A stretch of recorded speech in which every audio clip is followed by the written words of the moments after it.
अगर हम लोग सब इकट्ठा हो जाए, मन बना ले, खाली पेंशनर्स मन बना ले, इस सरकार को 24 घंटे के अंदर घुटने पर ला सकते हैं। ये मैं दावे के साथ।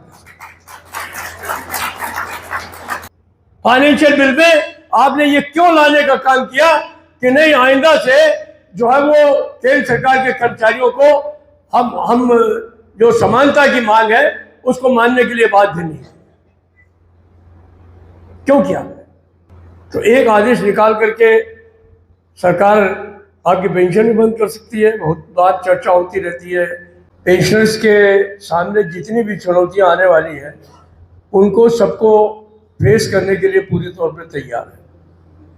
बहुत काफ़ी लोग हैं, सहयोग कर रहे हैं। जो भी एक्शन प्लान होता है उसमें भी लोग जुटने का काम करते हैं। अभी जंतर मंतर पे मानव श्रृंखला बनाने का काम था। बहुत सारे साथी हमारे वहाँ पर इकट्ठा हुए और एक संदेश जो है भारत सरकार को देने का काम किया कि आप हमको ये मत समझिए कि अभी हम लोग जो है वो इस स्थिति में नहीं है कि आपका मुकाबला नहीं कर सकते हैं।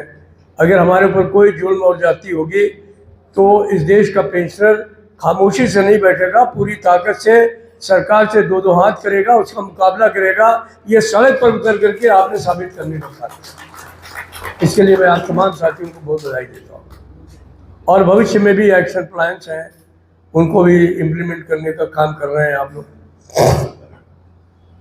सरकार की सोच के बारे में कुछ आपको बताने की आवश्यकता नहीं है, क्योंकि यहाँ जो लोग बैठे हुए हैं वो सामान्य लोग नहीं, वो सब अपने अपने फील्ड के नेता हैं।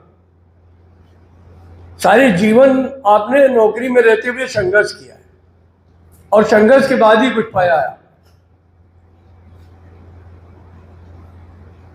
पेंशन मिली आपके संघर्ष की वजह से, अदरवाइज नहीं मिलती।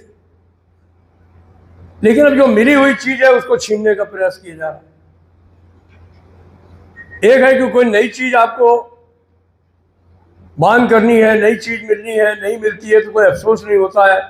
होता है हमने तो अपनी मांग की, सरकार नहीं दे रही है, चलो कोई बात नहीं, लड़ते रहेंगे। लेकिन अब समस्या तो ये हो गई कि जो मिला हुआ है उसको छीनने का प्रयास हो रहा है।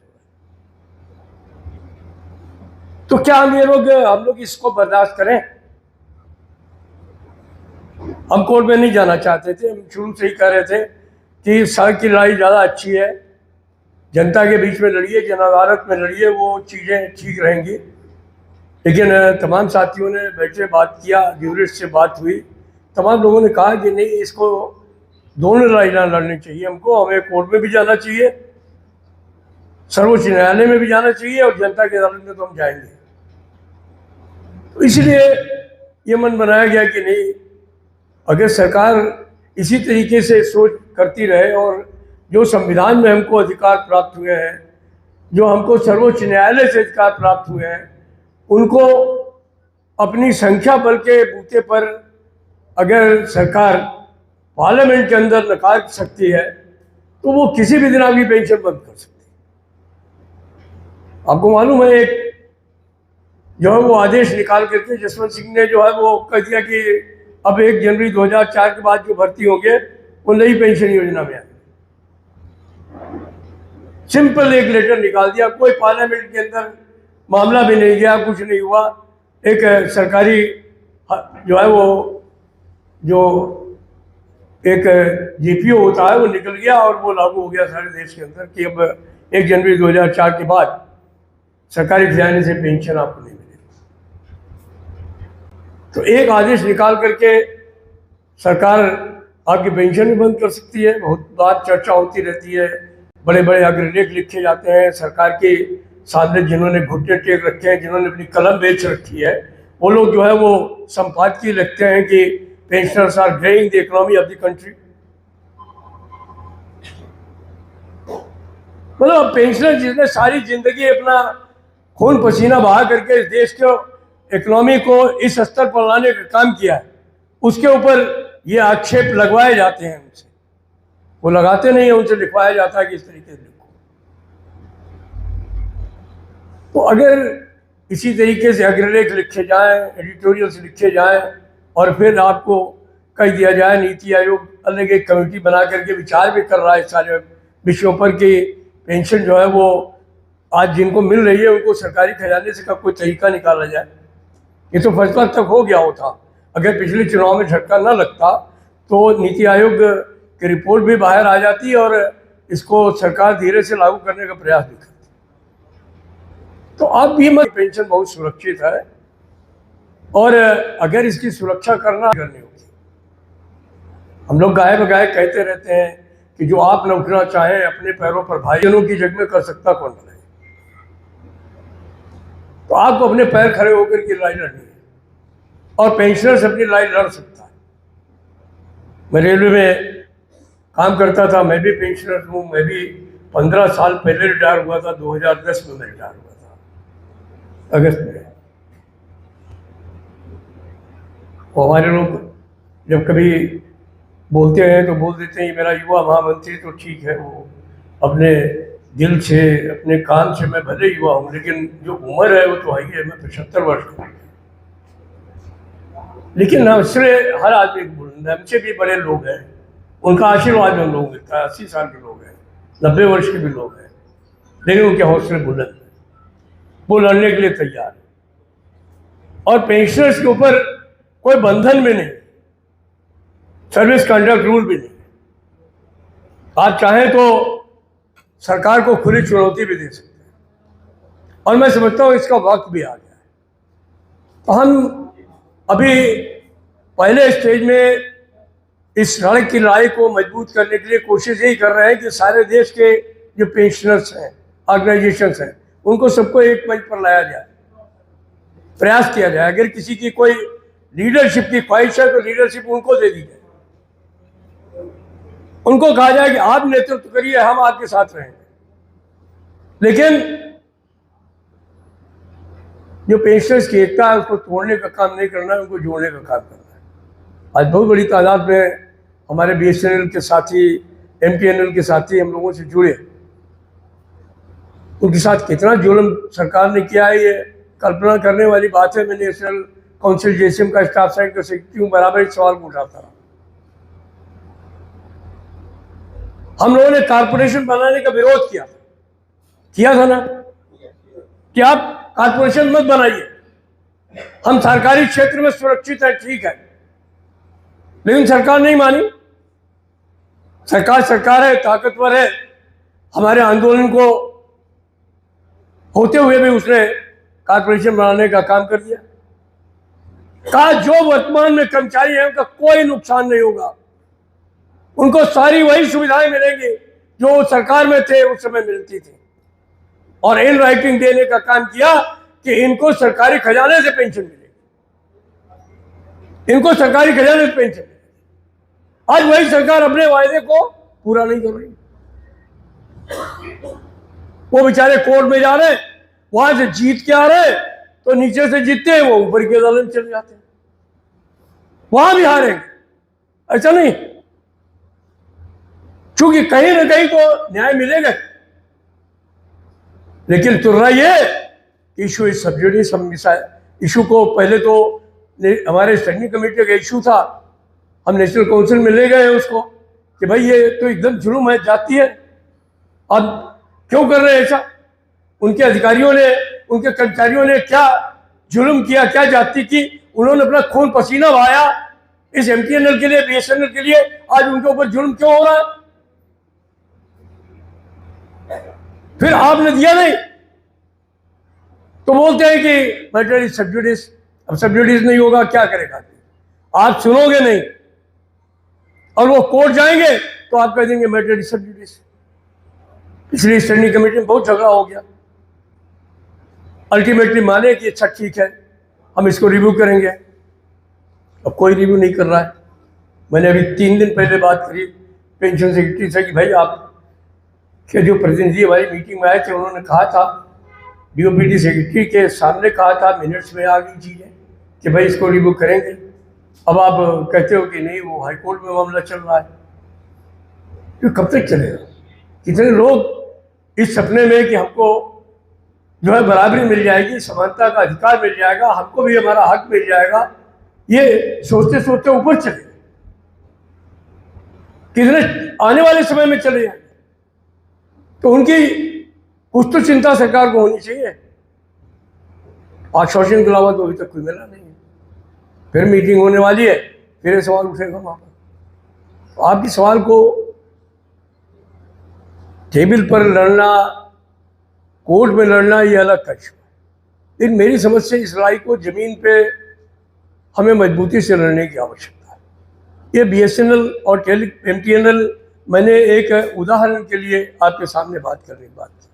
आज जो वहां के साथी फेस कर रहे हैं, सारे केंद्र सरकार के कर्मचारी करीब करीब उसी तरीके से फेस कर रहे हैं। राज्य सरकार के कर्मचारी उसी तरीके से फेस कर रहे हैं। निगम में काम करने वाले कर्मचारी भी उसी तरीके से समस्याएं फेस कर रहे हैं। सरकारी कर्मचारियों के लिए तय कर लेते हैं, उसको लागू नहीं करते हैं। एक मीटिंग में हमने कहा भाई FMA में 1000 रुपये में कैसे काम चलेगा? ये तो टैक्सी का किराया भी नहीं होता है। हम 5000 मांग रहे थे, कहने लगे 3000 दे देंगे। मीटिंग में कह दिया, मिनट्स में भी छप गया। बाद में कह दिया कि हम तो देना चाहते हैं, लेकिन वो शंकर जी की जटाओं में फंस गया। गंगा को सुना था मैंने कि शंकर जी की जटाओं में फंसी थी, लेकिन जो हमारी मांग है वो शंकर जी की जटाओं में फंस जाती है, मैंने पहली बार सुना।